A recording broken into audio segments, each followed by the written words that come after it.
Përshëndetje të dashur dëgjues, sot do t'ju rrëfej një histori tronditëse që tregon se si një vërtet e fshehur për vite me radhë mund të shkatërrojë çdo iluzion për jetën perfekte.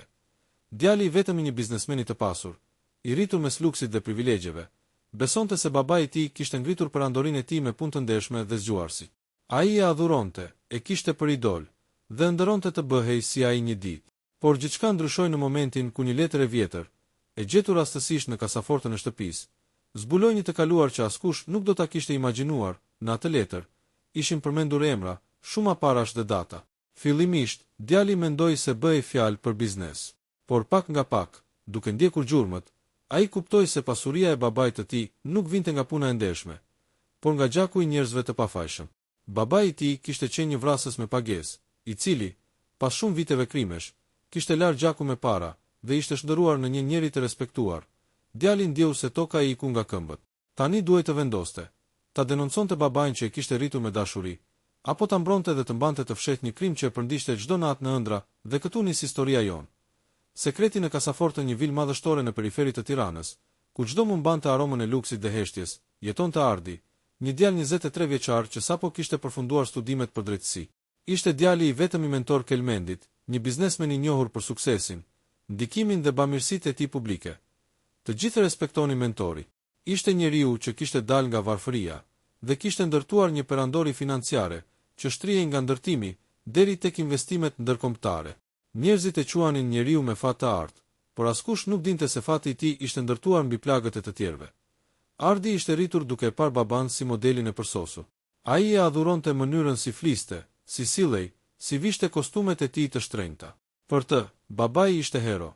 Nëna, Liriana, kishte vdekur kur ai ishte vetëm 10 vjeç, në një aksident automobilistik, dhe që atëherë babai ishte bërë qendra e botës së tij. Por pas çdo nate të qetë, kishte një hije që endet mes mureve të shtëpisë. Ardi nuk e kuptonte pse babai ngrihej shpesh në mesnatë dhe dilte në verandë, duke ndezur cigare njëra pas tjetrës, me sytë e ngulur në errësirë. Kur e pyeste, mentor buzëqeshte me butësi dhe i thoshte: "Po mendoj për kohët e vështira, bir. Mos u shqetëso, gjithçka është në të kaluarën. Por e kaluara kur nuk zhduket. Ajo pret momentin e duhur për të zbuluar." Një pasditë e ftohtë dimri, ndërsa po kërkonte disa dokumente në zyrën e babait për një projekt universitar, Ardi pa diçka që e bëri të ndalonte. Pas librave të trashë të vendosur me kujdes, dalloi një copës metali e fshehur në mur. Ai shtyu raftin ngadalë dhe pastaj zbuloi një derë të vogël kasaforte. Në fillim qeshi: "Baba, ti dhe sekretet e tua", tha me zë të ulët.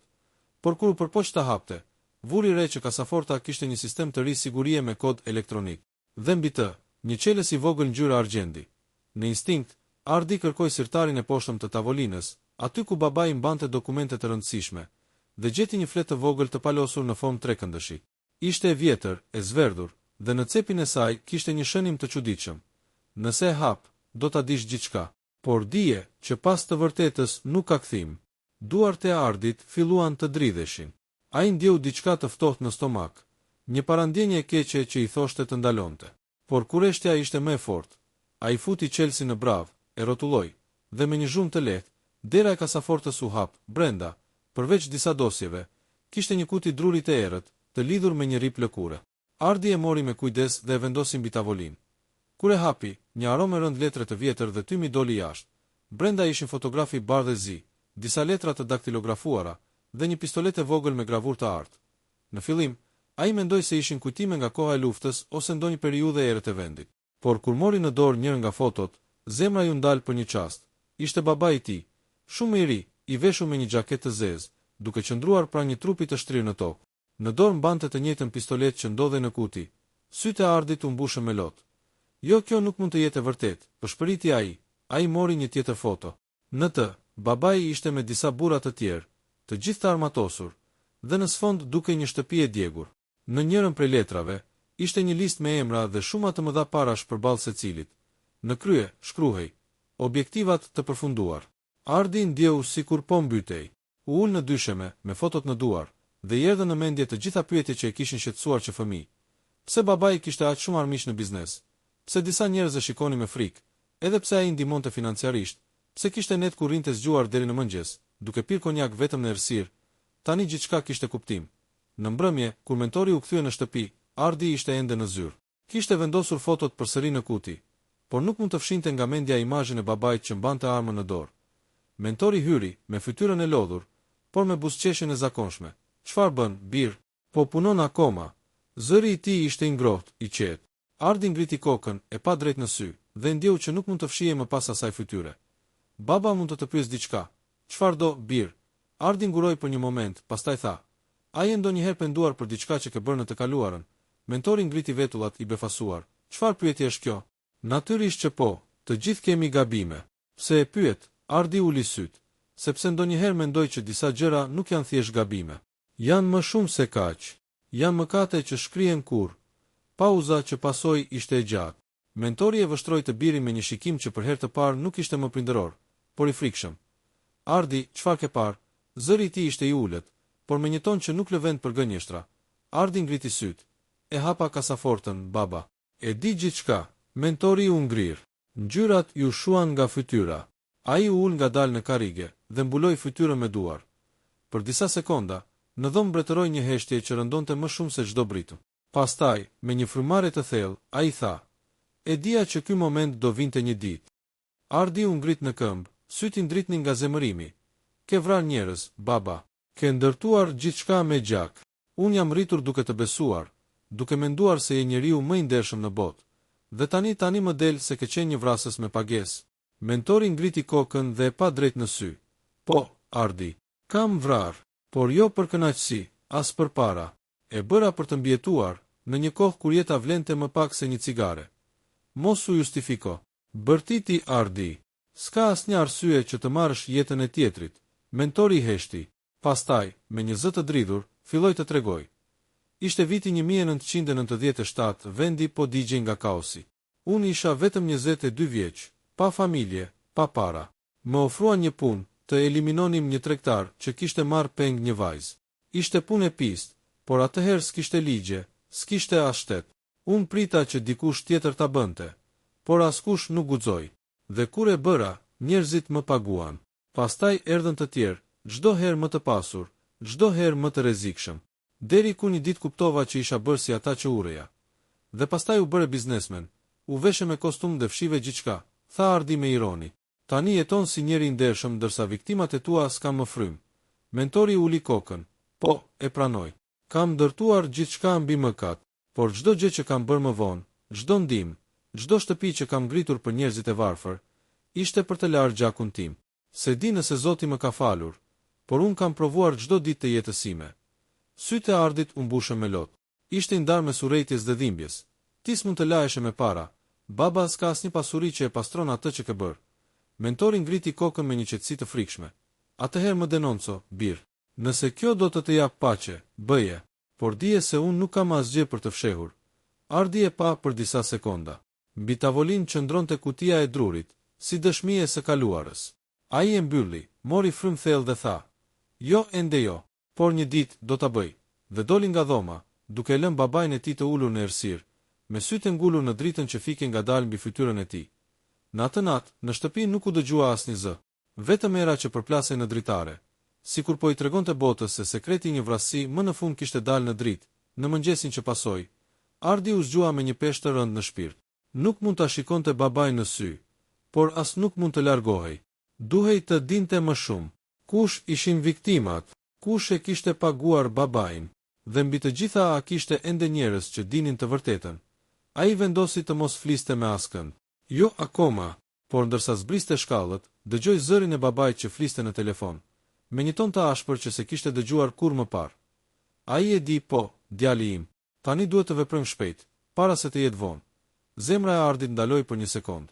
Apo planifikonte babai ta heshte? Ai ishte ai, djali i tij, objektivi i radhës, dhe kështu filloi rruga e tij drejt një të vërtete akoma më të errët, ku çdo hap e çonte më thellë në botën që babai i tij kishte fshehur për 25 vjet me radhë. Djali që duhej të heshte ajo që Ardi dëgjoi në atë mëngjes i mbeti në kokë, si një ekoll që nuk pushonte. Fjalët e babait, "Duhet të veprojmë shpejt, para se të jetë vonë", nuk i dilnin nga mendja. Kishte frikë ta besonte, por gjithçka në zërin e tij tingëllonte kërcënuese, e errët, e ftohtë. Ai u ngjit përsëri në dhomë, me zemrën që i rrihte si një daullë. U ul në shtrat, përpiqej të qetësohej, por trupi i tij dridhej. "Jo, nuk mund të jetë kështu", përshpëriste. "Ai është babai im." Nuk do të më lëndonte kurrë, por brenda vetes, një zë i vogël i përshpëriste të kundërtën. Një njeri që ka vrarë të tjerët, mund të vrasë përsëri. Në drek, mentori u ul në tavolinë sikur asgjë s'kishte ndodhur. Ishte i qetë, i buzëqeshur, madje i solli Ardit një dhuratë, një orë të shtrenjtë zvicerane. Për djalin tim të diplomuar, tha ai, duke i vendosur në dorë kutin. Ardi e mori, por nuk e hapi. I gjitha i gjesti dukej si një përpjekje për ta bërë të harojë atë që kishte zbuluar. Faleminderit, baba, tha me zë të ulët, pa e ngritur kokën. Në atë çast, mentori e vështroi gjatë. Ardi, e di që mbrëm ke kaluar një natë të vështirë. Nuk po të kërkoj të më falësh, por dua të dish se gjithçka që kam bërë, e kam bërë për ty. Ardi ngriti syt. Ishte e pabesueshme sa i sinqert dukej, sa shumë dhimbje kishte në fytyrën e tij. Për mua, pyeti, a është ky justifikimi yt, që ke vrarë njerëz për mua? Mentori mori frymë thellë. E di që nuk do ta kuptosh sot, por kur të jesh prind, do ta kuptosh se çfarë do të thotë të mbrosh dik me çdo kusht. Në atë moment, një trokitje në derë ndërpreu bisedën. Hyri një burr trup madh, me flok gri, që Ardi nuk e kishte parë kurrë më parë. Kishte një pamje ushtarake dhe një fytyrë të akullt. Zoti mentor, gjithçka është gati. Makina po pret. Mentori u ngrit dhe e përshëndeti me kokë. Faleminderit, Petrit. Ardi, unë do të dal pak. Do kthehem në mbrëmje. Mos dil nga shtëpia sot, të lutem. Pse? Pyeti Ardi menjëherë. Mentori u ndal për një moment dhe i tha me zë të butë, sepse ndonjëherë bota jashtë është më e rrezikshme se ajo që mban brenda vetes. Pastaj u largua. Sapo dera u mbyll, Ardi ndjeu se s'mund të rinte më duar kryq. Ai duhej të zbulonte kush ishte ky Petriti dhe çfarë po ndodhte. Mori makinën e tij dhe i ndoqi nga larg. Për disa minuta humbi gjurmët, derisa pa makinën e zezë të babait ndaluar pranë një ndërtese të vjetër në periferi. Mentori dhe Petriti zbritën, hyn brenda dhe dera u mbyll pas tyre.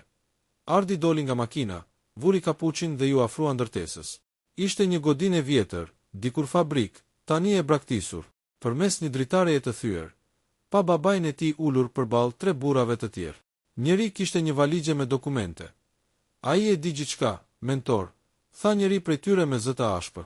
Nëse djali yt ka parë dosjet, atëherë është rrezik për të gjithë ne. Ardi ndjeu sikur dikush i vuri dorën në fyt. Babai i tij uli kokën. Nuk do flas, ju siguroj. Është djali im. Nuk kemi garanci, u përgjigj një tjetër. E di mirë se si përfundojnë këto histori. Një djalë i ri me ndërgjegje, një ditë do shkojë në polici. Nuk mund të lejojmë që e kaluara jon të dalë në dritë. Mentori i heshti për disa sekonda. Syt i dridheshin. Lëreni mua ta zgjidh. Ai është gjaku im. Nuk dua që dikush tjetër ta prek. Njëri prej burrave u ngrit. Ke 48 orë, mentor. Pastaj veprojmë ne. Ardi u tërhoq me nxitim, mezi merrte frym. Ishte e qartë, babai ishte nën presion. Kishte njerëz që ende e mbanin nën kontroll, që e shantazhonin me të kaluarën. Dhe tani, ai vetë ishte bërë rreziku që ata donin ta zhduknin. Të nesërmen, mentori u soll sikur gjithçka ishte normale. E ftoi të hanin mëngjes bashk, i foli për planet e së ardhmes, për udhëtime, për projekte të përbashkëta. Por Ardi e shihte ndryshe. Çdo buzëqeshje, çdo fjalë i dukej si mask. Pas mëngjesit, ai mori makinën dhe shkoi tek një mik i vjetër, Doriani, që punonte në polici si hetues.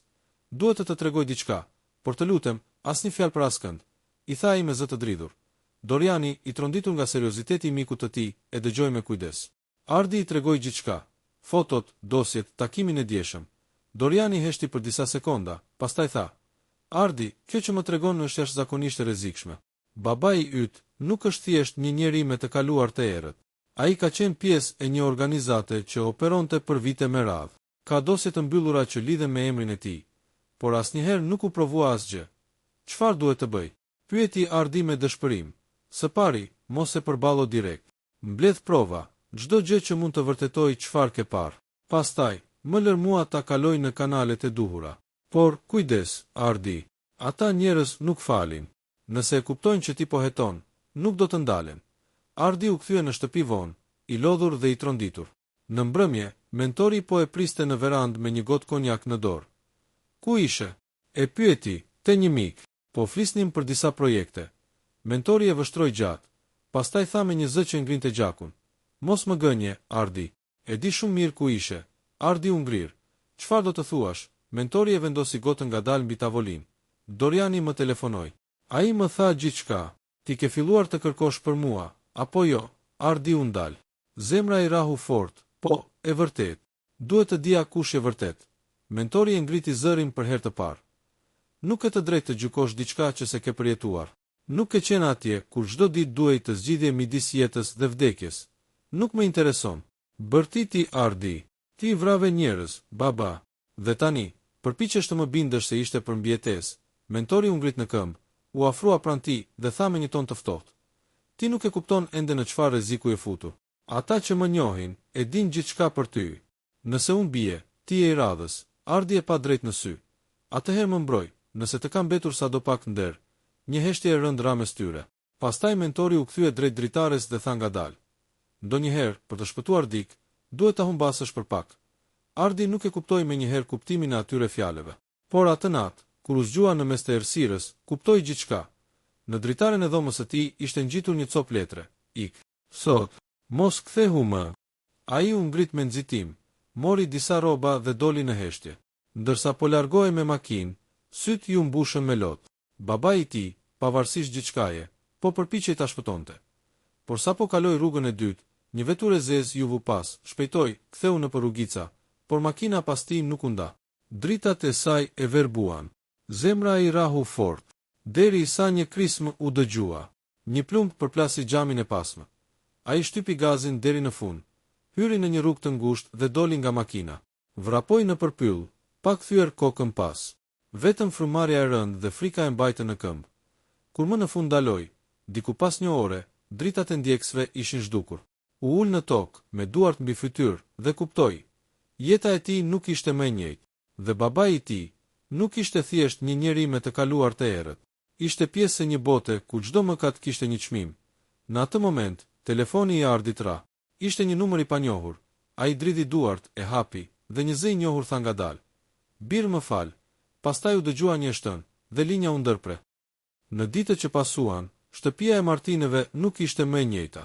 Zërat e qetë të mëngjeseve ishin zëvendësuar nga heshtja e rënd e një misteri që tashmë po e mbyste çdo frymëmarrje. Arbeni e kalonte pjesën më të madhe të kohës në dhomën e tij, duke lexuar sërish e sërish ditarin e babait, duke u përpjekur të kuptonte çdo nënkuptim, çdo detaj që mund t'i jepte një shenjë se kush ishte vërtet ky burr që ai e kishte quajtur hero. Por sa më shumë lexonte, aq më shumë zbulonte anën e errët të jetës së tij. Në një nga faqet e ditarit kishte një listë me emra. Disa ishin të njohur, biznesmen, politikan, njerëz që kishin bërë emër në qytet. Përballë secilit emër, babai kishte shënuar një datë. Disa nga këta njerëz, Arbeni e dinte se kishin vdekur aksidentalisht në rrethana të çuditshme vite më parë. Një aksident automobilistik, një zjarr në banesë, një vdekje nga zemra në gjumë. Të gjitha rastësi të frikshme, derisa tani kuptonte se ndoshta nuk kishin qenë as pak të tilla. Në fund të faqes, ishte një emër që e bëri të dridhej. Ilir Hoxha i fundit. Poshtë një shënim i shkruar me dorë që dukej se ishte bërë në nxitim. Ky do të jetë i fundit. Pastaj mjaft. Do t'i jap fund gjithçkaje. Arbeni e njihte atë emër. Ilir Hoxha ishte pronari i një kompanie të madhe ndërtimi. Një njeri me lidhje të forta me politikën dhe biznesin. Kishte qenë një nga miqtë më të afërt të babait të tij, por edhe një nga njerëzit që e ndihmuan të pasurohej shpejt. Ishte pikërisht Iliri që kishte financuar projektet e para të kompanisë familjare. Por nëse babai i tij e kishte shënuar si të fundit, çfarë do të thoshte kjo? Një ftohti përshkoi trupin. Mos vall pasuria e tyre kishte nisur pikërisht atë natë, pas zhdukjes së Ilir Hoxhës. Ai ishte shpallur i zhdukur 12 vite më parë, gjatë një udhëtimi biznesi drejt Greqisë. Trupi i tij nuk ishte gjetur kurrë. Arbeni ndjeu se toka po ikte nga këmbët, duhej të dinte. Duhej ta dinte çdo gjë. Të nesërmen, ai mori makinën e vjetër të babait, një Mercedes gri që e mbante gjithmonë i pastër, dhe u nis drejt vilës së vjetër në periferi, ku i ati kalonte orë të tëra vetëm. Ishte ajo vilë që në fëmijëri ja kishin ndaluar të afrohej. Shtëpia e punës, i kishte thënë gjithmonë babai. Por tani, ajo shtëpi e punës ishte kthyer në simbolin e një misteri që duhej zbuluar. Kur mbërriti, dera ishte mbyllur me dry, por qelsi i vjetër që kishte gjetur në ditar hyri për mrekulli. Brenda, ajri kishte erën e hekurit të ndryshkur, të naftës dhe diçka tjetër, diçka që i kujtoi aromën e barutit. Në njërin anë, kishte një tavolinë pune. Sipër saj, një sër armësh të vjetra, disa prej tyre të pastruara me kujdes, të tjera të mbuluara me pluhur. Në mur, ishte varur një hartë e qytetit, e mbushur me shenja të kuqe. Disa ishin rrethe, të tjera shigjeta. Secila kishte një datë për bri. Në qendër të murit ishte një fotografi. Babai i tij, i veshur me kostum, me një buzëqeshje të qetë, dhe pas tij Ilir Hoxha. Arbeni e vështroi gjatë. Zemra e rrite fort. Në pjesën e poshtme të fotografisë ishte shkruar: "Në këtë natë, gjithçka ndryshoi." Në atë moment, një zhurmë e lehtë erdhi nga dera. Arbeni u kthye me vrull. Një burr i moshuar, me një pallto të zezë, qëndronte në prag. Ishte Bardhi, mik i vjetër i familjes, që kishte punuar për babain për gati 20 vite. "S'mendova se do të guxoje të vije këtu," tha ai me zë të ulët. "E dini gjithçka, apo jo?" Ja ktheu Arbeni me një ngërç në fyt. Bardhi uli kokën, por sytë e tij flisnin. "Djalë, babai yt nuk ishte një njeri i keq. Ai e bëri atë që bëri sepse u detyrua. Ishte kohë tjetër, kohë e errët. Njerëzit bënin gjëra që si do zemra, por i kërkonte jeta. Ai punonte për një rreth të fuqishëm. Kishin dosje për çdo njeri, çdo sekret. Nëse nuk pranoje, zhdukeshe." Arbeni e dëgjoi, por nuk mund ta përtypte dot. "Pra, ju po më thoni se ai vrau njerëz për të mbietuar?" Bardhi mori i frymë thellë. "Në fillim, po. Më vonë, për të fituar. Dhe pastaj, për të mos humbur gjithçka." Ishte i zhytur shumë thellë. Ilir Hoxha ishte ai që donte ta nxirrte nga loja.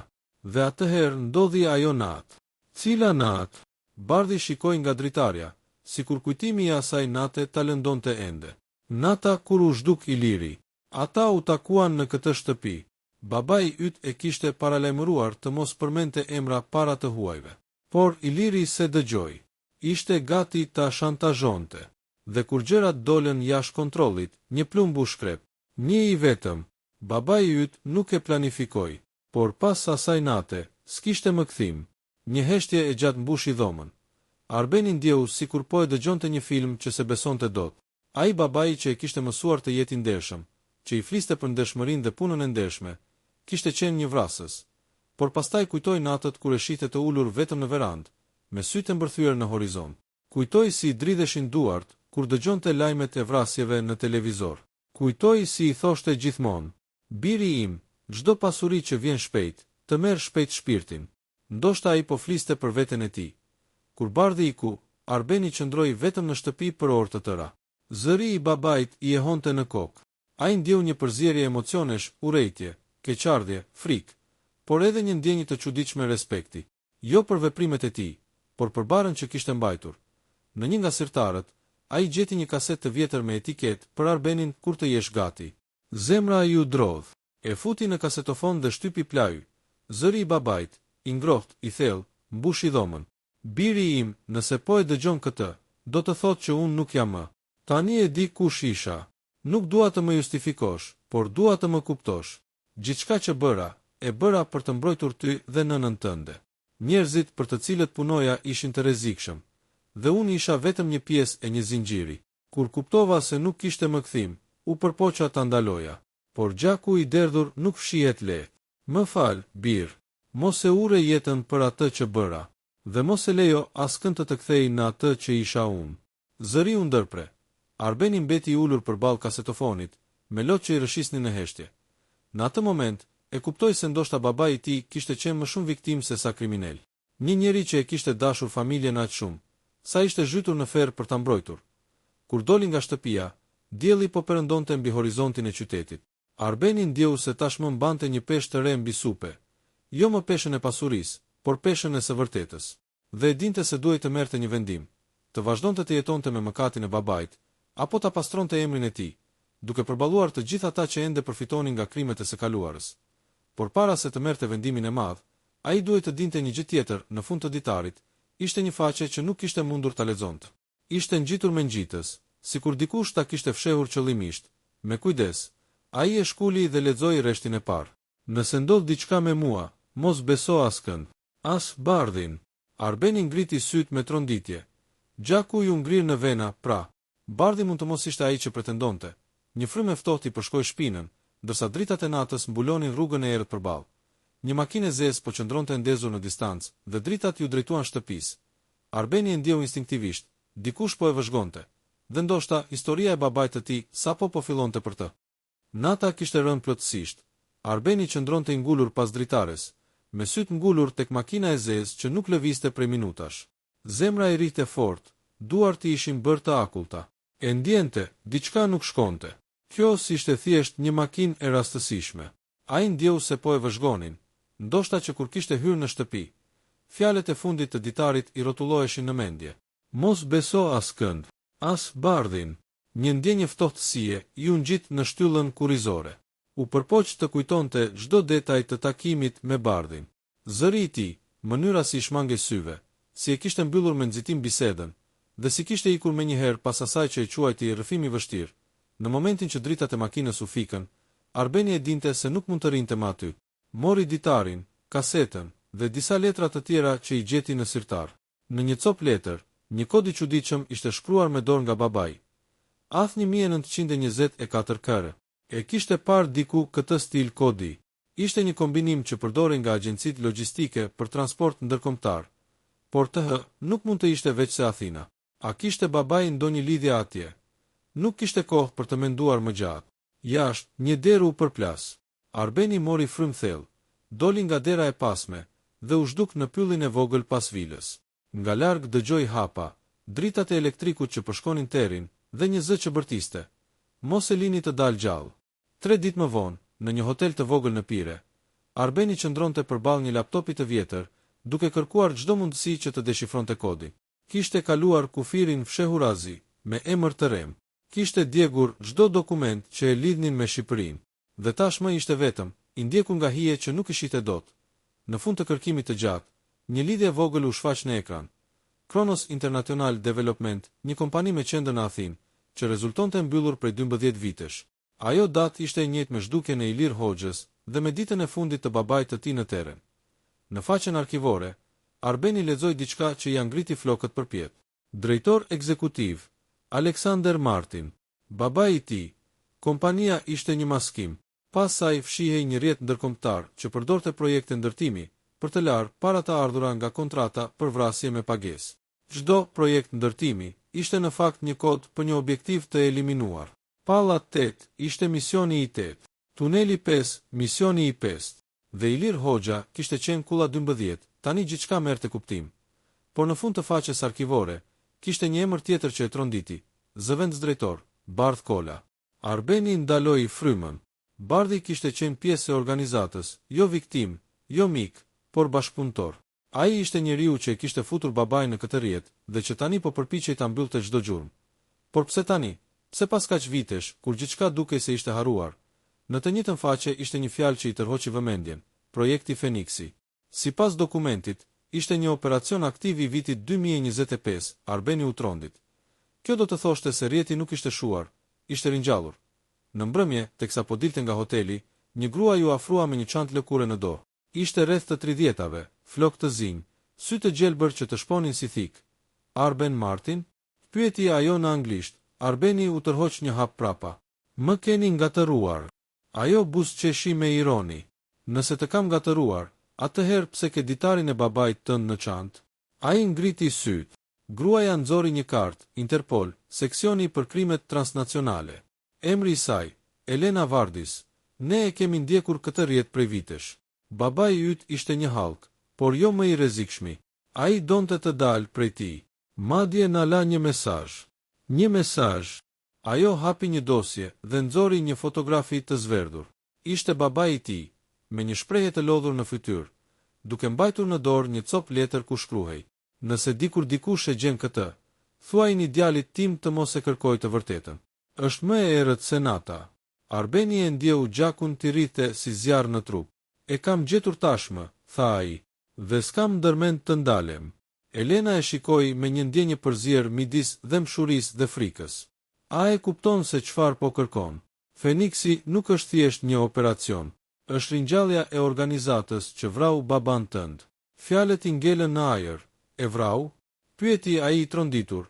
Ajo pohoi me kokë. Dosja zyrtare thot infarkt në shtëpi, por raporti i autopsisë që kemi gjetur tregon diçka tjetër.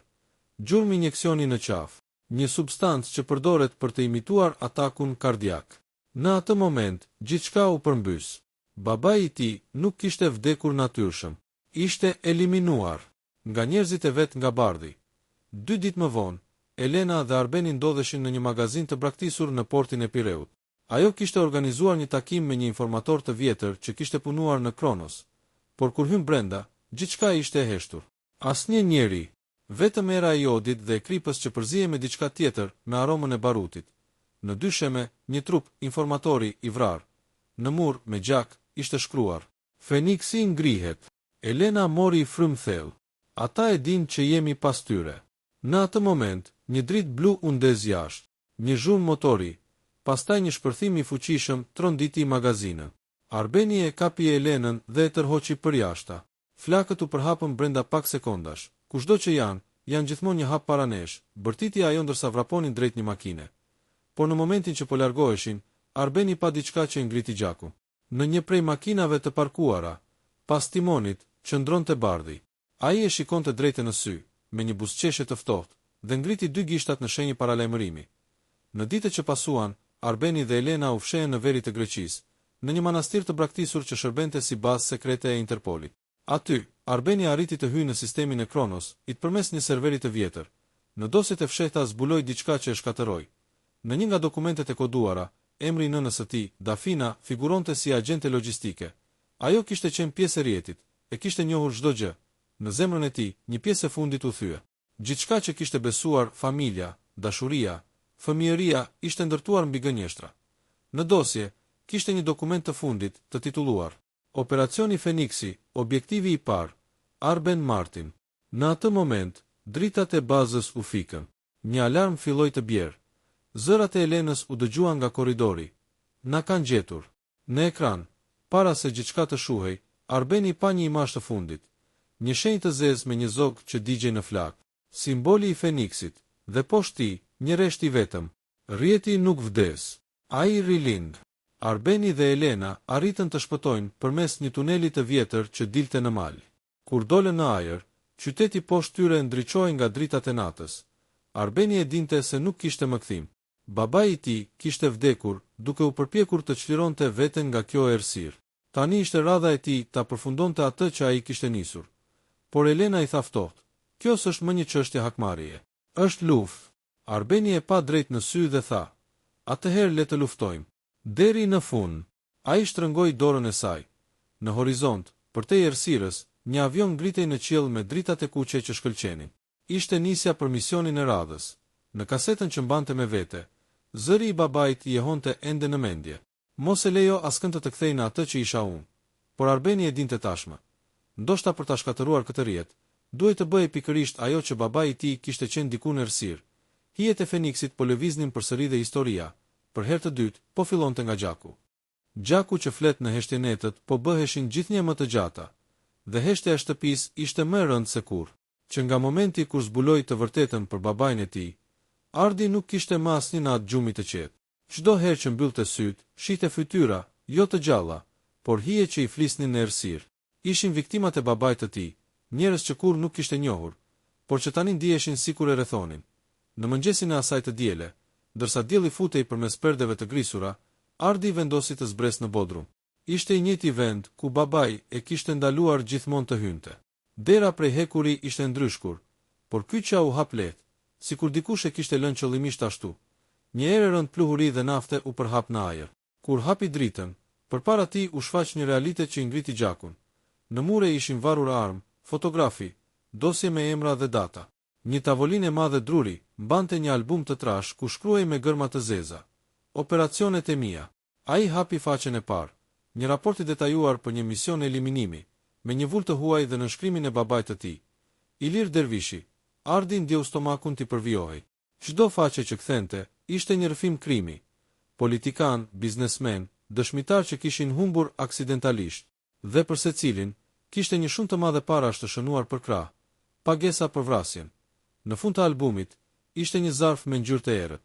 Brenda, një foto e tij, Ardianit, e bërë fshehur azi vite më parë, me një shënim poshtë: "Nëse unë bie, ai duhet ta marr vendin tim." Djali u trondit. Zemra i rrihte aq fort sa mendoi se do të shpërthente. Ishte ky qëllimi i babait, ta bënte vrasës. Ta shndëronte në pasardhës të një perandorie të ndërtuar mbi gjak. Ai e mbylli albumin me forcë, duke ndjerë se duart i dridheshin. Jo, pëshpëriti me zë të lartë. Unë nuk do të jem si ai, por diku thellë në shpirt, një pyetje për gjakur i gëryen të ndërgjegjen. A kishte gjak të ndyrë në damarët e tij? Në darkë, teksa nëna e tij, Mira, po përgatiste supën, Ardi u ul përballë saj. Ajo e vështroi me një ndjenjë të thellë trishtimi. Ti e di, apo jo? I tha pa hyrë në detaje. Ardi uli kokën. Po, e di gjithçka. Ai nuk ishte ashtu siç mendoja, Mira mbylli syt. Lotët i rëshitën lehtë në përfaqe. Ai ishte dy njerëz në një trup, burr dhe bish. Por për ne, për mua, për ty u përpoq të fshite bishën. Ardi e dëgjoi me kujdes. Për herë të parë, e kuptoi se nëna e tij kishte jetuar gjithë jetën me një frikë që nuk ja kishte rrëfyer kurrë askujt. Ai më kërcënonte, Ardi. Më thoshte, nëse ndonjëherë ja tregon dikujt, zhdukem dhe ju me vete. Dhe ti heshtje, po, sepse doja të shpëtoja. Doja që ti të riteshe pa e ditur se çfarë ishte babai yt në të vërtetë. Atë natë, Ardi mori një vendim që do të ndryshonte jetën përgjithmonë. Ai do të shkonte në polici, do të arfente gjithçka që dinte. Por për ta bërë këtë, i duhej prova, albumi, dosjet, gjithçka. Kur zbriti sërish në Bodrum, dëgjoi një zhurmë. Drita u fik pa pritur. Dikush tjetër ishte aty. Një zë i njohur, i ngjirur nga duhani dhe mosha, u dëgjua pas tij. Nuk duhej të hape ajo derë, Ardi djali u kthye i ngrirë. Ishte Xhaxhai, Artani, vëllai i babait të tij. Njeri që dukej gjithmonë si i mirë, që vinte për darka familjare me dhurata për fëmijën, por që tani kishte një shprehje të errët në fytyrë. Ti e dije, pyeti Ardi, unë isha krahu i tij djalë, ti s'ke iden çfarë ke prekur. Ai vrau njerëz, ai shpëtoi njerëz, tha Artani me ton të ftohtë. Disa nga ata që eliminoi ishin më të rrezikshëm se ai vetë. Ne bënim punën që shteti nuk kishte guxim ta bënte.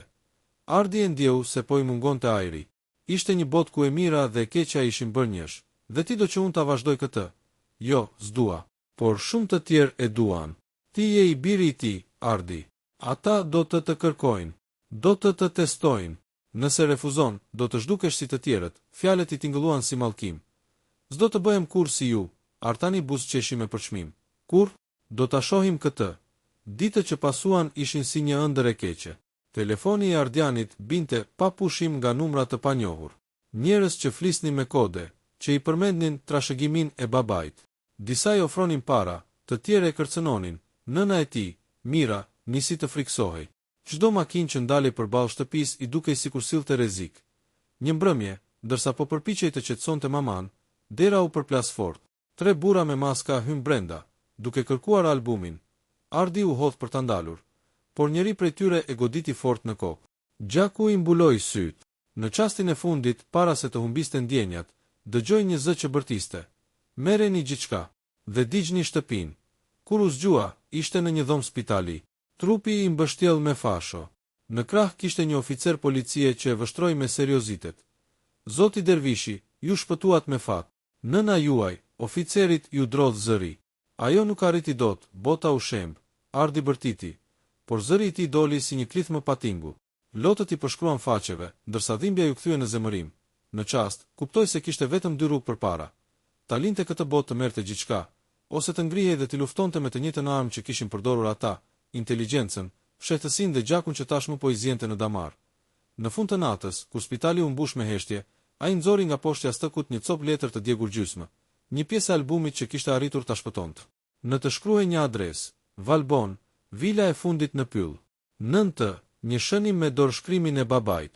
Nëse më gjenin, djalin tim mos e lini pa mbrojtje. Ardi e mbylli grushtin mbi letër dhe pëshpëriti. Këtë herë do të jem unë që gjej ju, jo për të vazhduar punën e babait, por për ta mbyllur përgjithmonë. Hakmarrja e Bilitardi rinte në makinë, i ulur pas timonit, duke vështruar pyllin e dendur që shtrihej përpara tij. Era e ftohtë e mëngjesit i ngjinte fytyrës, por brenda zemrës ndjente një zjarr që nuk mund të shuhej. Pasojat e ditëve të fundit kishin lënë gjumë të thella në shpirtin e tij. Humbja e nënës, shkatërimi i shtëpisë, kërcënimet që nuk pushonin, por ndjenja më e fortë ishte një vetme. Hakmarrja. Adresa që i kishte lënë babai, Valbon, vila e fundit në pyll, nuk ishte thjesht një vend. Ishte një provë, një test që babai e kishte lënë për të, një shans për të mbyllur atë cikël të përgjakshëm që kishte nisur me Ilir Hoxhën dhe që tani përfundonte me rrjetin e Feniksit. Makina u ndal para një porte të vjetër hekuri. Ishte mbuluar nga gjethet dhe pluhuri, por simboli i njohur i Feniksit ishte gdhendur mbi atë hekuri. një zog që digjej në flak. Ardi ngriti frymën dhe hapi derën e makinës. Çdo hap që bënte mbi dheun e lagur të pyllit, dukej si një kërcim drejt së panjohurës. Vila ishte e madhe, e braktisur, por jo e pashfrytëzuar. Dritat e dobëta dhe shenjat e zjarfiksve të vjetër tregonin për ndonjë aktivitet të freskët. Ai futej ngadalë, me sy të hapur, duke vënë re çdo gjë. Kamerat e prera nga tela, shenjat e këmbëve mbi pluhurin e dhomave, dhe aroma e lehtë e metalit të gjakut të tharë. Kur mbërriti në sallonin kryesor, u ndal. Ishte një vend ku çdo gjë fliste për rjetin e babait të tij. Armë të varura në mur, dokumente të shpërndara mbi tavolina, dhe mbi çdo tavolinë një simbol i Feniksit. Por ajo që e tronditi më shumë ishte fotografia. Babai i tij, Artani, dhe një burr i panjohur me sy të ftohtë, që shikonte drejt objektivit. Ardi ndjeu se një prani tjetër po e vëzhgonte. Një zë i njohur e thiri nga hieja. Më në fund e gjetëm djalin e Martinëve, ai e njohu menjëherë. Ishte bardhi, buzëqeshja e ftohtë të cilit nuk kishte ndryshuar. Ke ardhur vetëm, pyeti ai. Po, tha Ardi, me zë të ftohtë dhe të vendosur. Dua të di gjithçka. Nuk ka më fshehje. Bardhi qeshi. Gjithçka që dëshiron është një armik i vërtet. Dhe ti je një armik shumë i rrezikshëm. Nga hieja, Elena doli me armë në dorë, sy të ftohtë dhe vendim të prerë. Nuk je i vetëm, Ardi, por mos e besoni bardhin. Ai ka qenë gjithmonë tradhtari. Në atë moment, çdo gjë që Ardi kishte mësuar për rjetin, për babain dhe tradhtin e bardhit, u shfaq në mendjen e tij si një film i përgjakshëm. Ai mori frymthell, e mbajti kasetën që kishte nga babai dhe u përqendrua. Tani ishte radha e tij të vepronte. Bardhi bërtiti, dhe dhoma u mbush me një kaos të papritur. Tavolina u përmbys, armët u rrëzuan, dhe një luftë fizike shpërtheu. Ardi dhe Elena luftuan së bashku, duke përdorur çdo gjë që gjetën rreth e qark. Por Ardi nuk mund të bënte vetëm fuqinë fizike. Ai duhej të përdorte inteligjencën. Kujtoi çdo detaj të ditarit të babait, çdo kod, çdo mision që kishte mësuar në fshehtësi. Në një moment, ai tërhoqi një kablo elektrike dhe e lidhte në një qark të dhomës, duke krijuar një rreth të vogël shpërthimi elektrik. Bardhi u shokua dhe ra në dysheme, duke lënë Elena të çonte përpara një goditje vendimtare. Kur pluhuri ra, Ardi mori frymthell. Bardhi nuk ishte vrarë, por ishte neutralizuar përkohësisht. Ai shikoi rreth tij, dokumente të shkatëruara, dosje të digjura, dhe mbi të gjitha, simbolin e Feniksit që dukej se digjej me zjarr të vërtet nga shpërthimi i energjisë elektrike. Kjo është vetëm fillimi, tha Elena. Rjeti është i madh, dhe shumë të tjerë janë ende të fshehur. Ardi e kuptoi. Kjo nuk ishte vetëm një hakmarrje. Ishte një luftë për të shpëtuar gjithçka që babai i tij nuk kishte mundur. Por tani ai ishte i përgatitur. Zemra e tij, që dikur kishte dridhur nga frika dhe dyshimi, tashmë ishte e ftohtë dhe e vendosur. Çdo armik, çdo tradhtar, çdo pjesë e rjetit që kishte shkatëruar familjen e tij, do të përballej me gjakun e birit të Martinëve. Disa ditë më vonë, Ardi dhe Elena planifikuan një mision tjetër. Ata duhej të identifikonin dhe eliminonin pjesëtarët e rjetit që kishin mbetur në qendrat e fshehta të Athinës dhe Tiranës. Elena, si ish agjente e Interpolit, e drejtonte planin, ndërsa Ardi përdorte çdo njohuri që kishte marrë nga babai dhe ditari i tij. Në një natë pa hënë, ata hynë në një ndërtesë të braktisur në periferi të Athinës. Përdorën kode, fshehje dhe maskime, duke ndjekur çdo hap të rjetit. Dhe aty, në një dhomë të fshehur, gjetën diçka që e tronditi Ardin përsëri. Fotot e nënës së tij, duke punuar si pjesë e logjistikës së rjetit, duke kontrolluar transportet e armëve dhe pagesat e fshehta. Ardi ndjeu një dhimbje të thellë, por nuk lejoi që ajo ta ndalonte. Ai e kuptoi një gjë. Nënës nuk mund t'i ofronte ndihmë më, por mund të përdorte njohuritë e saj për të rrëzuar rjetin. Kjo është fundi i tyre, tha Ardi me zë të ftohtë. Feniksi nuk ngrihet më. Misioni përfundoi me sukses. Çdo dokument i rëndësishëm u asgjësua, çdo pjesëtar i rjetit u neutralizua, dhe simboli i Feniksit u shkatërua përgjithmonë. Ardi dhe Elena qëndruan në majë të ndërtesës, duke parë qytetin që shkëlqente poshtë tyre. Babai yt, tha Elena, ndoshta nuk mund të shpëtonte veten, por t'i shpëtove gjithçka që mund të shpëtohej. Ardi u kthye në horizont dhe tha me vendosmëri: Tani, historia e Martinëve përfundon me mua. Jo më gjak, jo më dhunë, por me drejtësi. Dhe në atë moment, në dritën e parë të mëngjesit, një qetësi e pazakont mbushi shpirtin e tij. Feniksi nuk ngrihej më. Ai ishte djegur dhe shuar, dhe birit të Martinëve i takonte të ndërtonte një jetë të re mbi hirit e së kaluarës. Rilindja e Ardianit pas ditëve të tëra në errësirë dhe betejë të përgjakshme, Ardi ndihej i shurdhuar nga lodhja dhe dhimbja. Por një ndjenjë e re filloi të rritet brenda tij, shpresa. Ai nuk ishte më i biri i një vrasësi me pagesë, as i biri i një rjeti që kishte mbajtur qytete në frikë. Ai ishte Ardi Martin, dhe tani mund të fillonte të ndërtonte jetën e tij. Në kthimin për në Shqipëri, Ardi ndjeu se çdo rrugë që kalonte, çdo fushë pyll që i kalonte përpara makinës, ishte një kujtesë e asaj që kishte përjetuar. Shumë njerëz do ta kishin ndier veten të shkatëruar, por ai e ndjente fuqinë që vinte nga njohja e së vërtetës. Nuk kishte më fshehtësi, nuk kishte më gënjeshtra, vetëm një mundësi për të jetuar me dinjitet. Kur arriti në Tiranë, vendosi të vizitonte shtëpinë e mbetur të familjes. Ajo ishte ende e dëmtuar nga sulmi i rjetit, por për Ardin, çdo mur i rënuar ishte një simbol i forcës që mbijetoi. Ai hapi derën dhe hapi dritaret që kishin mbetur të mbyllura për muaj me radhë. Drita e diellit përhapi ngrohtësi në dhomën bosh. Ardi kaloi orë të tëra duke rregulluar shtëpinë, duke ndier çdo copë pluhuri dhe çdo copë druri si një pjesë të vetes që po kthehej. Në një dhomë të vogël, gjeti një album familjar që kishte mbetur i paprekur. Fotografitë ishin të vjetra, disa të bardhë zi, disa me ngjyra të zbehura, por secila tregonte një histori, historinë e një familje që kishte pasur dashuri, dhe që tani mund të vazhdonte përmes tij. Në atë moment, Ardi kuptoi një gjë të rëndësishme. E kaluara nuk përcakton të ardhmen, por mënyra se si zgjedhim ta përballemi me të bën diferencë. Ai vendosi që nuk do të lejonte që dhimbja dhe urrejtja ta përcaktonin jetën e tij. Në vend të saj, ai do të ndërtonte një rrugë të re, të ndritur dhe të drejtë. Ditët kaluan dhe Ardi filloi të angazhohej në organizata bamirësie për viktimat e dhunës dhe krimeve. Ai përdorte njohuritë e tij për të ndihmuar të rinj të mos binin prej rrjeteve kriminale, duke ndërtuar një komunitet të vogël mbështetës rreth tij. Ishte një rrugë e gjatë dhe e vështirë, por çdo hap i dha një kuptim të ri jetës së tij. Një mëngjes, ndërsa po punonte në një projekt për të rinjt në periferi, një grua e moshuar ju afrua dhe i tha: "Ti më kujton dik, Ardi", e vështroi me kujdes. Ishte një grua që dukej se kishte kaluar shumë në jetë, por me një shikim të ngrohtë dhe të mençur. "Kush jam unë?" pyeti Ardi. "Je biri që ndryshoi gjithçka. Dallova vendosmërinë në sytë e tu. Babai yt ishte i gabuar, por ti", ajo buzëqeshi. "Ti po bën atë që ai kurrë nuk mundi." Fjalët i ngrohën zemrën. Ardi kuptoi se rilindja e tij nuk ishte thjesht largimi nga e kaluara, por ndërtimi i një të ardhmeje më të mirë. Ditët e mëtejshme sollën paqe dhe një ndjenjë të qetë në shpirtin e tij. Ai vizitonte varrin e nënës, duke i fluturuar një fjalë lutjeje, dhe her pas here shihte qytetin nga lart, duke ndier fuqinë e vetëdijes se mund të ndihmonte të tjerët. Në mbrëmje, Ardi u ul në verandën e shtëpisë së ringjallëruar. Era e detit dhe dritat e qytetit i kujtonin çdo moment të errët që kishte kaluar, por tani ata moment nuk e friksonin më. Ai ishte duke i dhënë një kuptim të ri jetës, dhe ndërsa dielli perëndonte, duke lënë pas ngjyra të zjarrta mbi qiell, Ardi buzëqeshi për herë të parë pa frikë. Rilindja e tij nuk kishte të bënte me hakmarrje apo dhunë, por me dritën që ai mund të sillte në botë, duke shëruar plagët e së kaluarës dhe duke ndërtuar një të ardhme që ia vlente jetën. Ardi nuk ishte më djali i një vrasësi, as një viktimë e rjetit të Feniksit. Ai ishte një simbol i rilindjes, i forcës për të kapërcyer errësirën dhe për të ndërtuar një jetë të ndeshme mbi hirit e së kaluarës. Dhe kështu, historia e birit të Martinëve u mbyll me qetësi, por dhe me një mesazh të fuqishëm. Asnjë e keqe nuk mund të mbizotërojë mbi vendosmërinë e një zemre të drejtë.